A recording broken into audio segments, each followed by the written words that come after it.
வணக்க மக்களே, எல்லாம் எப்படி இருக்கிறீங்க? நல்லா இருக்கிறீங்களா?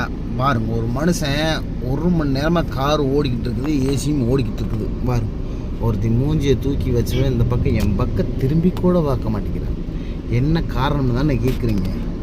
இங்கே பாருங்க மக்களே, இந்த ஜவுளி கடையில் ஒரு சேலை வந்து ஒரு 2500 ரூபாய்க்கு இருக்குதுங்க. அந்த புடவையை வேணும் அப்படின்னு சொல்கிறேன். என்கிட்ட வந்து 500 ரூபாய் இல்லை.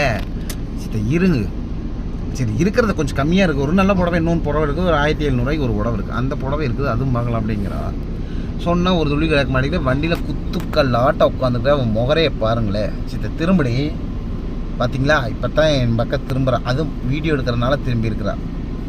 ஒன்றும் பண்ண முடியாது ஃப்ரெண்ட்ஸ்.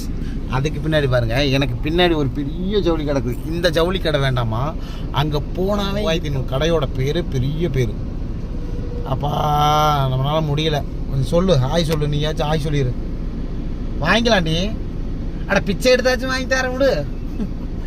பாருங்க, நான் பிச்சை எடுக்கிறது அவளுக்கு அவ்வளோ சந்தோஷ மாட்டான். இத்தனை பேர் மக்களே பார்த்துங்க நண்பர்களே, எத்தனை பேர் இந்த மாட்டம் ஜவுளிக்கடை வாசலில் நின்று இந்த மாட்டம் பிச்சை எடுக்கிறேன்னு சொல்லியிருக்கீங்க. அப்போ தான் நம்ம பிச்சை எடுக்கிறேன்னு சொன்னதுனால தான் இந்த பெண்கள் ஆனந்தத்தில் குதிக்க ஆரம்பிக்கிறாங்க. அப்படித்தான் உங்கள் வாழ்க்கையில் நடக்கும்னு நினைக்கிறேன். அப்படித்தானுங்க?